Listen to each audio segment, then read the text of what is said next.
Muy bien, retomamos entonces a las características de la inervación de colon. Entonces, estábamos mencionando la característica. ¿Dónde está Carla Martínez? Carla, activa audio. Sí, doctor.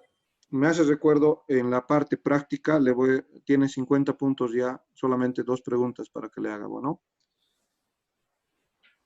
Está bien, doctor, gracias. Ya, está bien.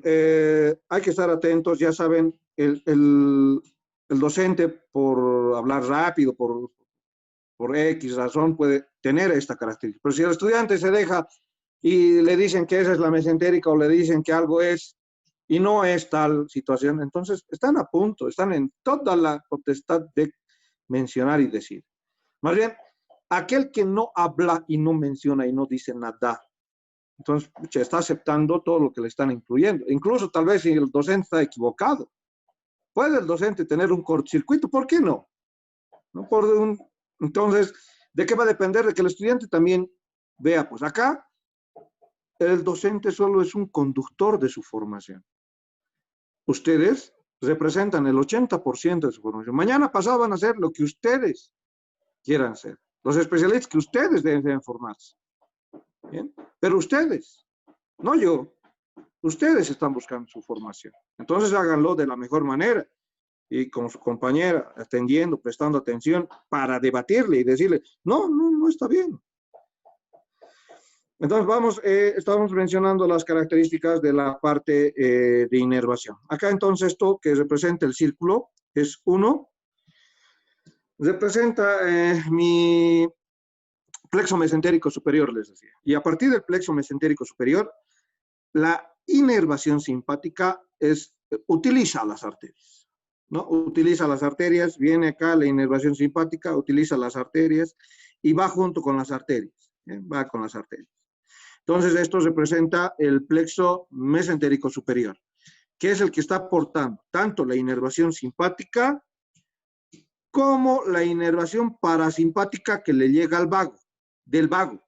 Entonces, acá el vago viene y hemos dicho que ya le da parasimpática al plexo solar o celíaco. Va a ir juntito con el simpático. Y el mismo parasimpático, originado del vago, va a acompañar aquí al sistema simpático, va a acompañar y va a dar la inervación parasimpática al colon ascendente y el colon transverso. Bien, entonces al colon ascendente y al colon transverso. Muy bien, esa es la inervación simpática parasimpática. Hasta este punto voy a ir preguntando en la clase a las 4 menos cuarto. Bien, esto ya no lo voy a preguntar. La siguiente característica para mencionar o la siguiente víscera para describir es vaso. ¿Qué me interesa de vaso? Ustedes en Introducción a Anatomía hay una parte que dice sistema linfático. Y dentro del sistema linfático se describe una de las vísceras más grandes del mismo sistema linfático, que constituye como vaso. Si nosotros hablamos de este órgano, hablamos de las características de este órgano, permite funciones. Es un órgano de reciclaje, como lo describo Guyton, Fisiología de Guyton. ¿Por qué? Porque el glóbulo rojo, ya esto en histología, ¿no? ¿Saben? El glóbulo rojo vive cerca de 120 días en la circulación sanguínea. Luego de vivir 120 días, ¿dónde va a ir el glóbulo rojo? Va a ir a morirse al vaso, ¿no? Es lo mismo que los seres humanos. ¿Dónde generalmente tienden a colocar los restos humanos? En el cementerio. ¿No? Ahí está, el glóbulo rojo tiene la característica de vivir 120 días en el sistema circulatorio, 4 meses aproximadamente, y va a morirse al vaso. ¿Por qué va a morirse al vaso?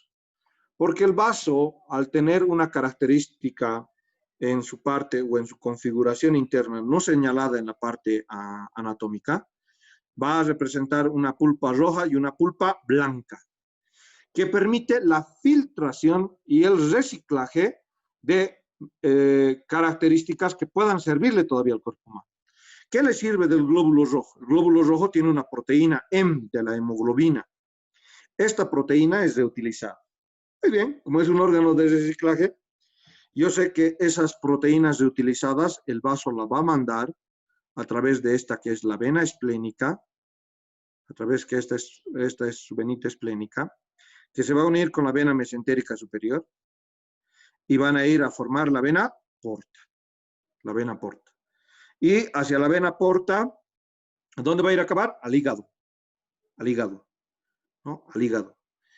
Entonces, ¿y el hígado qué va a hacer? Va a reutilizar eso que le está mandando el vaso, el órgano de reciclaje. Una de las funciones es esa. Otra de las funciones linfáticas que tiene es la maduración de los linfocitos B, que van a poder describirla en histología y en fisiología.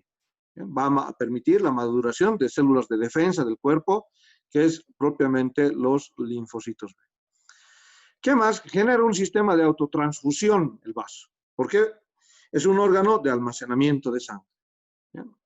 Aproximadamente el vaso está pesando entre sus 250 a 400 gramos. Dentro de las vísceras que ustedes van a poder ver en la parte anatómica o en las vísceras anatómicas, imagínense que pesa entre 250 gramos a 400 gramos, casi medio kilo, casi. Entonces, dentro de las vísceras, a la que más o de la que más variación anatómica van a describir es el vaso, ¿no? No tiene una morfología comparable, dice otra literatura anatómica. No tiene una morfología comparable. Por lo tanto, varía su forma. Y al variar su forma, está dada por la variación del peso que tiene esta estructura, entre 250 a 400 gramos. Si nosotros mencionamos esta característica de peso, su ubicación y su relación va de la siguiente manera. El vaso está situado en el hipocondrio del lado, en este espacio que se llama el hipocondrio del lado izquierdo, ¿no? Para ubicar topográficamente. Si hablamos de cuadrantes, les he ya explicado en la anterior clase lo que representan los cuadrantes, estará en el cuadrante superior izquierdo, perdón. El cuadrante superior izquierdo. Entonces, si hablamos de cuadrantes, el vaso estará ubicado en el cuadrante superior izquierdo. Si hablamos de las regiones o los 9 cuadrantes, en el hipocondrio del lado derecho. Y mencionada su situación, sus relaciones. Se va a relacionar con la novena costilla, la 10ª costilla y la 11ª costilla. La novena, la 10ª y la 11ª costilla. ¿Bien? Su eje principal del vaso va en relación a la 10ª costilla. Su eje principal del vaso va en relación a la 10ª costilla. Y está separada de esta costilla, ¿por qué? Miren, esto que voy a pintar de color negro representa el músculo diafragma. Músculo diafragma. Entonces estará separado de estas costillas por justamente el músculo diafragma y ese espacio se llamará como receso costodiafragmático. Entonces ese espacio que está generando el diafragma en el lado izquierdo se llamará receso costodiafragmático del lado izquierdo. Si mencionamos esto, voy a mencionarlo como una relación posterior a la izquierda, posterior y lateral. Esta relación con el músculo diafragma es su relación posterior y lateral. Tal vez no lo diga lateral Keimur, pero es posterior y lateral su relación. Porque el vaso, anteriormente al vaso, lo que está delante del vaso es estómago, ¿no?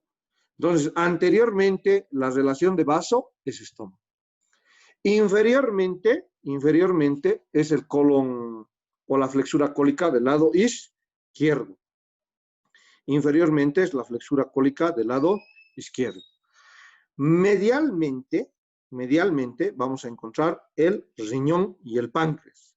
Vamos con una, acá está, medialmente vamos a encontrar esto que representa el riñón y esto que representa la cola del páncreas. Cola del páncreas. Entonces esa es la relación medial. Anteriormente estómago, inferiormente la flexura, lateralmente el diafragma, aquí porque el vaso está apoyado sobre el diafragma, posterolateralmente el diafragma y las costillas 9, 10 y 11, ¿no? Las costillas 9, 10 y 11. Bien, ¿qué más en relación al vaso? Hay que mencionar las características de sus caras en la anatomía de superficie. Nosotros vamos a mencionar una cara lisa, esta cara lisa, esta carita, es la que está apoyada al diafragma. Por lo tanto, lo digo cara diafragmática. Esa es la cara diafragmática del vaso. ¿Por qué? Porque está apoyado hacia el músculo diafragma. Y esta carita, el 2, si quieren, les estoy mostrando toda esta cara, se la llama cara visceral. Esa es la cara visceral del vaso. Y la cara visceral del vaso tendrá relaciones con las distintas estructuras. ¿Qué estructuras? Miren, si nosotros entendemos que este como el polo superior, este como el polo inferior, este como el polo medial y este como las características del polo lateral y anterior, decimos, superiormente, ¿a quién está? Está relacionado con el músculo diafragma. Aquí va a venir el músculo diafragma. Acá esta área, si se presenta la área anterior, va a ser conocida como área gástrica. Esta es mi área gástrica. Esta es mi área gástrica. Esta va a ser mi área cólica. Esta es mi área cólica. Luego del área cólica, esto va a representar la área renal. Área renal. Bien, ahí está. Todo esto pintado de negro representa la área renal. Esto pintado de azul representa mi área cólica. Y esto pintado de rojo representa mi área gástrica. Las distintas vísceras apoyadas en relación al vaso dejan su impresión y queda marcada la estructura del vaso por la correlación con estas vísceras. Por eso se la llama cara visceral. Y esta se la va a llamar cara diafragmática.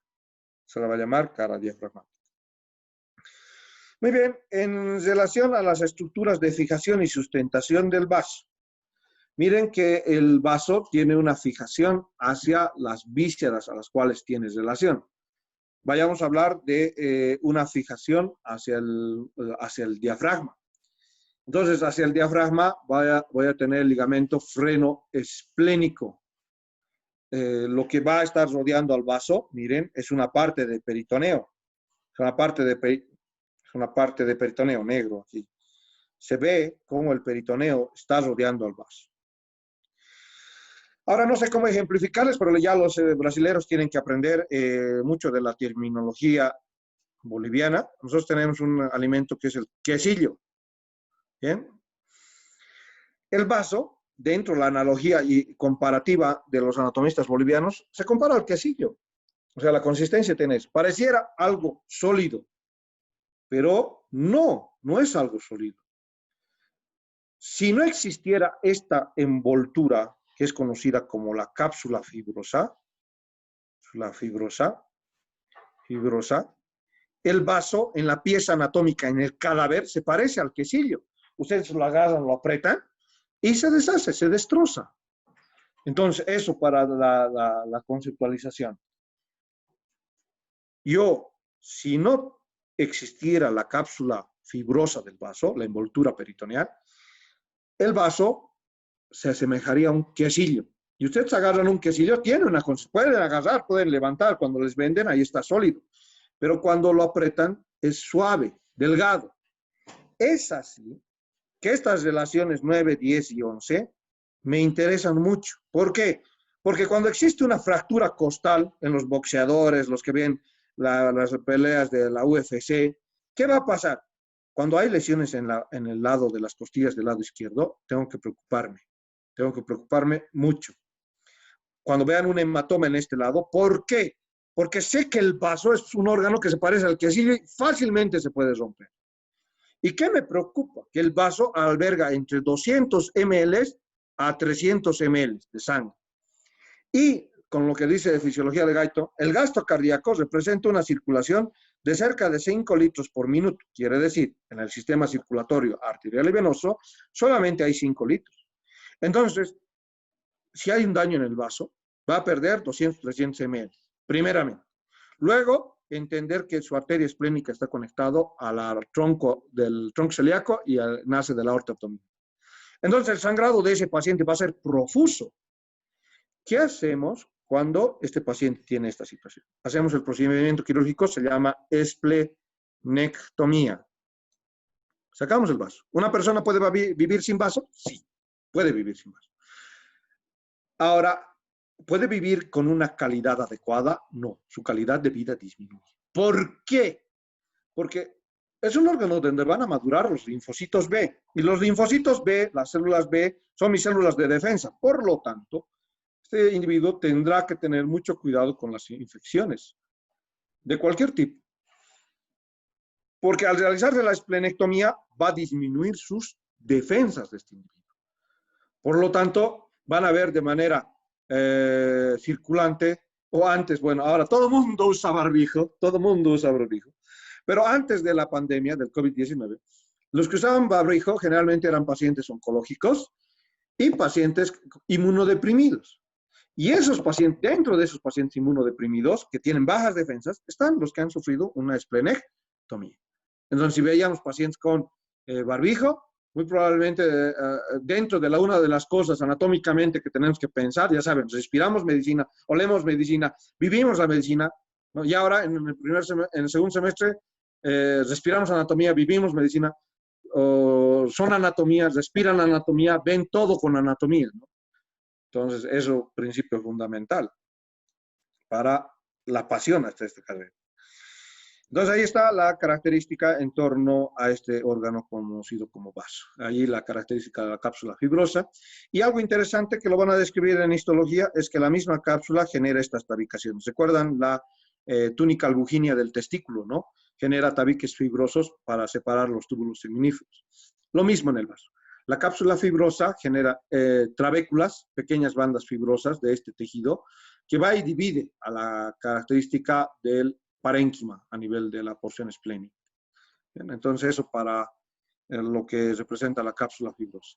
Y les decía, ligamentos, el peritoneo dentro de su característica, además de rodear al órgano, hace engrosamientos y engrosamientos para permitir la fijación de una víscera a otra. Entonces el vaso no es la excepción, va a formar un ligamento, se llama ligamento espleno-renal, en el polo superior del vaso hasta el músculo diafragma. Espleno-renal. Renal, es un ligamento tal vez no citado en Keimur al espleno renal, pero sí están citados estos otros. Este es el espleno renal, digo, el espleno. ven. ¿Dónde está Carla Martínez? ¿Por qué no me corrige? Esplenofrénico.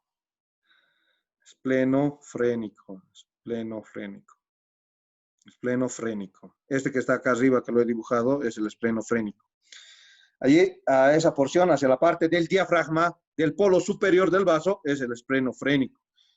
¿Bien? Claro, Martín, solamente una parte no me corrige.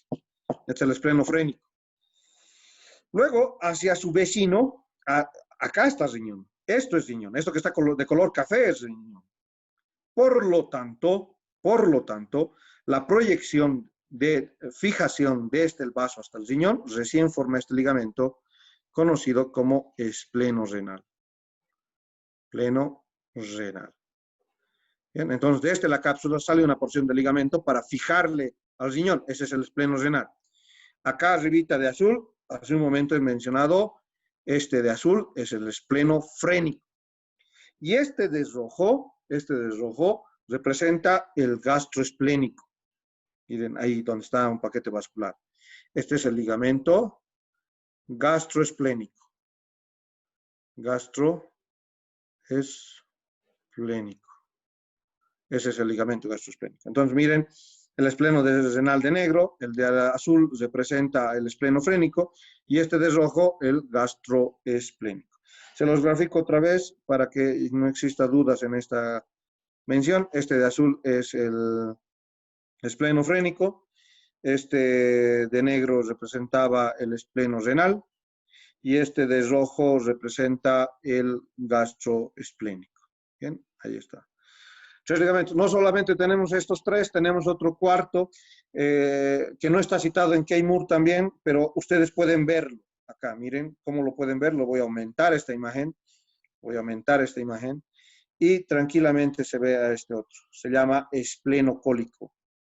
De la parte inferior del vaso al colon. Este ligamento se llama ligamento esplenocólico. Cólico. Ya vamos a llegar a hígado y van a ver que en el hígado también para la flexura cólica del lado derecho, por eso se llama también hepatocólica, igual que esta flexura que se llama esta flexura cólica izquierda o esplenocólica se lo llama. Entonces está siendo fijada hacia el vaso. En algunos casos, el intestino grueso crece a tal magnitud, quiere decir que sufre lo que hemos denominado como megacolon, y se desinserta.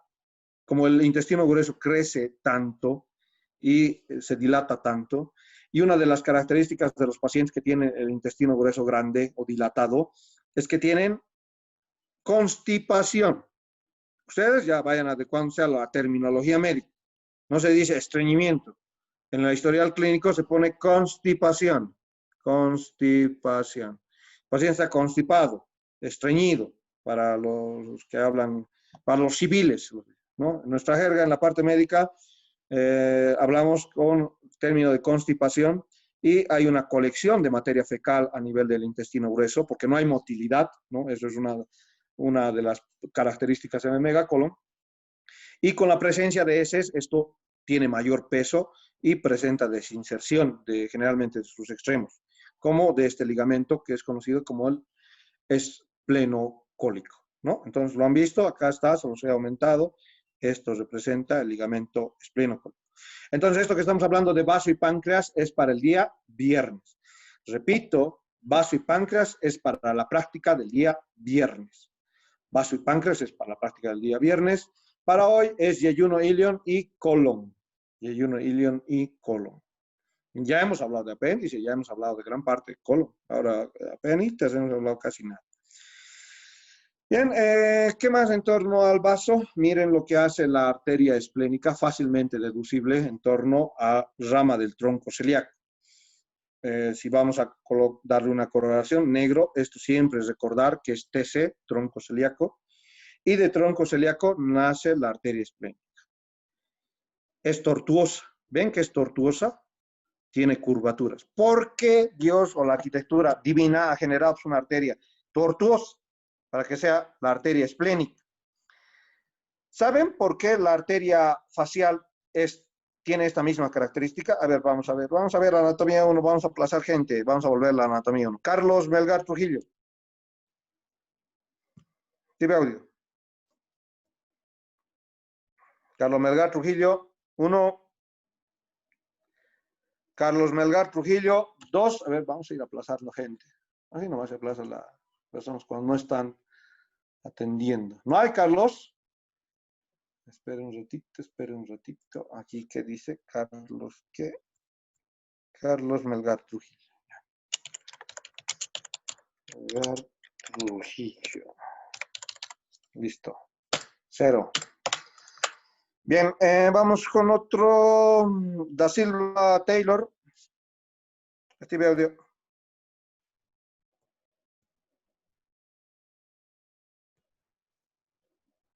Da Silva Taylor. Da Silva Taylor, active audio. Da Silva Taylor 1.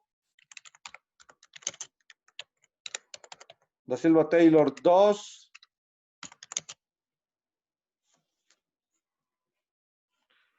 Da Silva Taylor. Nada, Da Silva Taylor. Qué pena. ¿Cómo se sacan ceros? Darla Romero, active audio. Sí, doctor. ¿Quiere ganarse puntos? ¿No quiere ganarse puntos?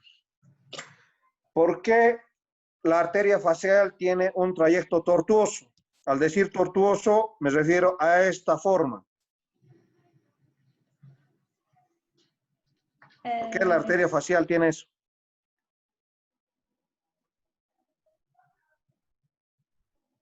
¿Recuerda la arteria facial? ¿Ha visto la arteria facial? ¿No la ha visto? ¿No la conoce la arteria facial? ¿Cómo ha pasado anatomía 1? Bien, ahí vamos a dejarlo en pendiente. ¿Alguien que me quiera decir, antes que coloque a todos 0, alguien que levante la mano y me diga por qué la arteria facial tiene este trayecto? Carla Martínez, dígame, ¿por qué la arteria facial tiene ese trayecto? Porque tiene que acomodarse a los movimientos del cuello. Carla Martínez no ingresa a la clase práctica. Listo, 100 puntos. ¿Dónde está? Ya nada más. A los músculos de la cara también, más que a los del cuello. Ya al bucinador, al risorio, tiene que adecuarse a eso. ¿Dónde está? A ver, espera un ratito. Carla Martínez. Ya no necesita ingresar a la práctica del día de hoy, Carla Martínez. Gracias, doctor. Ya está exonerada. Listo, 10. Así de sencillo. Entonces, la lógica, miren, es eso. Si decimos que la arteria facial tiene que acomodarse a los músculos de la cara, porque ustedes ¿qué hacen? Inflan su cara ahora, inflan su cara. Inflan su cara y ahí están las características del bucinador. Ahí están las características del mismo risorio, las fibras. Entonces, el facial, cuando ustedes inflan sus cachetes, las mejillas, entonces, ¿qué va a pasar? Vamos a tener que la arteria facial va a hacer esto, ¿no? ¿Por qué? Porque hay una estructura, está dentro de estructuras musculares que tienen que adecuarse. Igual cuando ingieren bolo alimenticio, cuando ingieren comida, ¿qué va a pasar con la arteria facial? Se va a adecuar. Lo mismo la arteria esplénica. Está detrás del estómago. Y cuando al estómago ustedes le llenen 1 litro, hagan un viernes de soltero, le pongan 1 litro de cerveza, o vayan a una parrillada y se coman un plato de parrillada, ¿qué va a pasar pues con el estómago? Se va a dilatar y va a tensionar a la arteria esplénica. Por eso se ha diseñado a la arteria esplénica con esa misma característica. ¿Bien? Entonces, eso en relación a la característica de la arteria esplénica. Cuando llega a cerca del vaso, vamos a ver que se va a dividir en ramas, esto que corresponde a la arteria esplénica. 5 más ramas generalmente. Miren, 1, 2, 3, 4, 5. 5 o más ramas, dice la literatura, para ingresar en lo que va a ser la cara medial del vaso y que representa el hilio del vaso. El hilio del vaso. ¿Eh?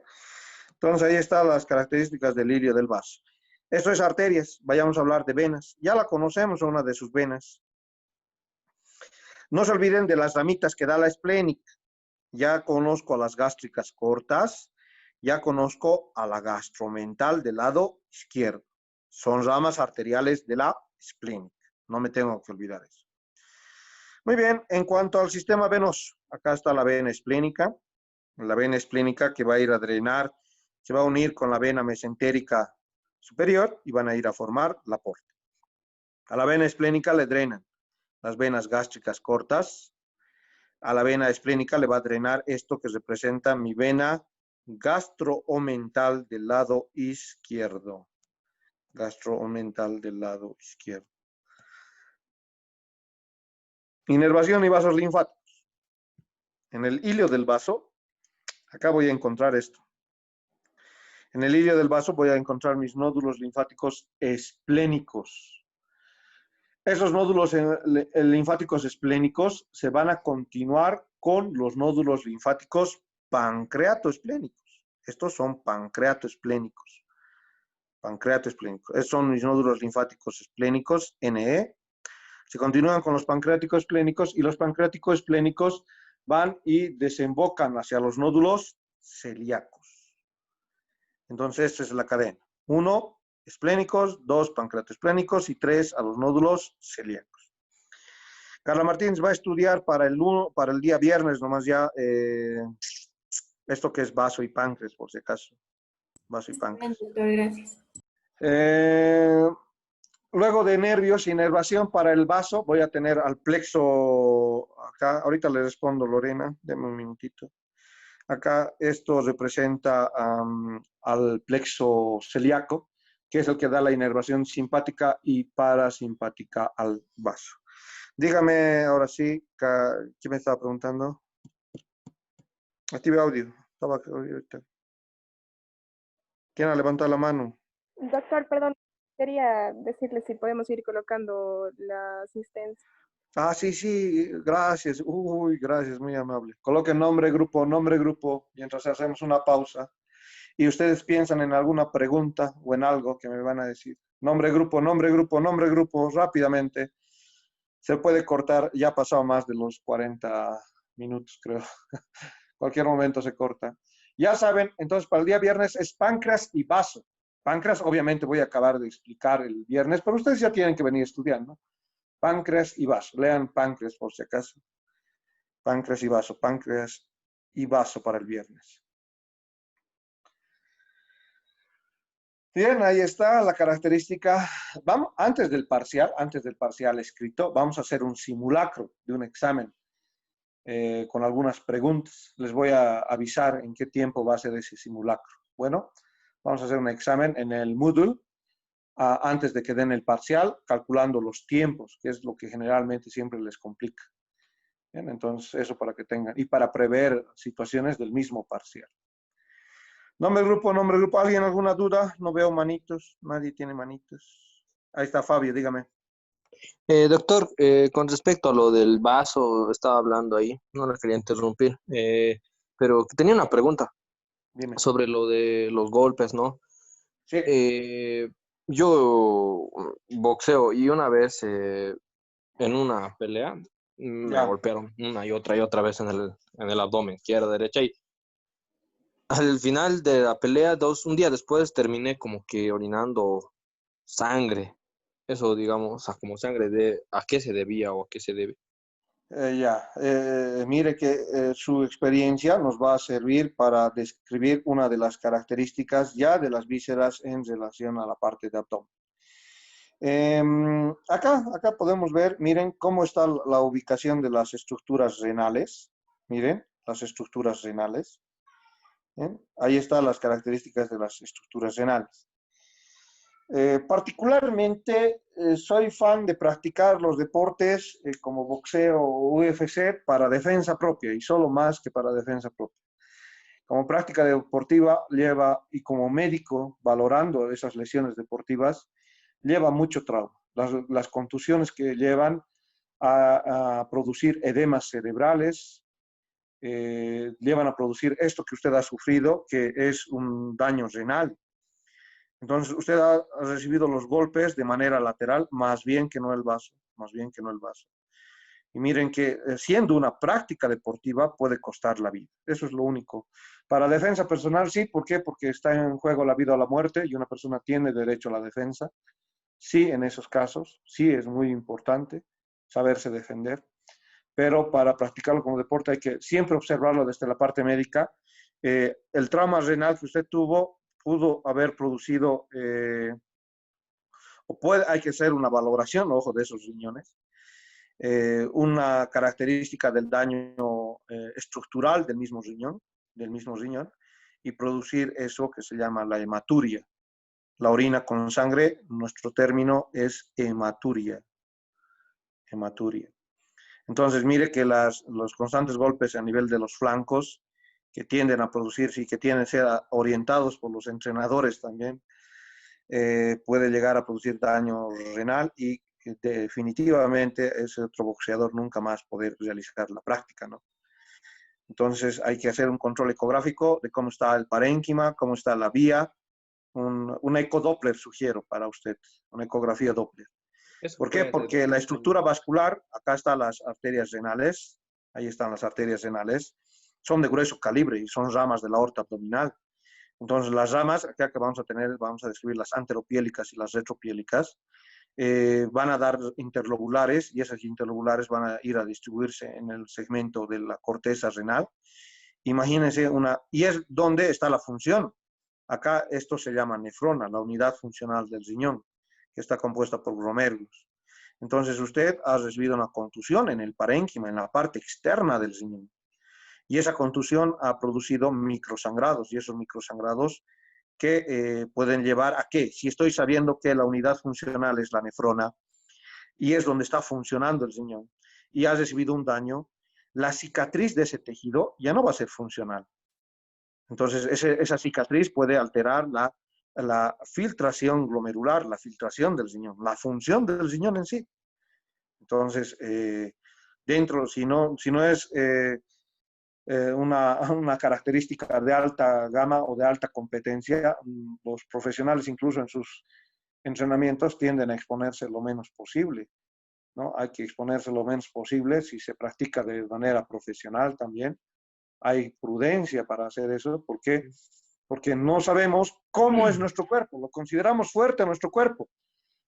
Porque, pucha, estamos con abdominales, estamos con las características de los bíceps, pero la característica de las vísceras internas tienen una constitución un poco predecible en relación a la genética y herencia, ¿no? Entonces hay que tener cuidado, ojo con eso, es de origen renal. Y Bien, Doc, vayamos con, dime. una última preguntita, con respecto igual a eso. Cuando nos dan un golpe en el hígado, Hígado, ya. justo en la zona hepática, ¿por qué? Digamos, ¿por qué duele tanto? En la parte derecha no duele. No digo en la izquierda no duele nada. En la derecha siempre duele mucho más. Pero La mucho, mucho más. característica de las ramificaciones que genera el nervio frénico. Tienes razón en ese sentido, tienes razón. El nervio frénico va y se extiende en el lado izquierdo y da una ramificación. Pero las ramificaciones del lado izquierdo no son tan profusas.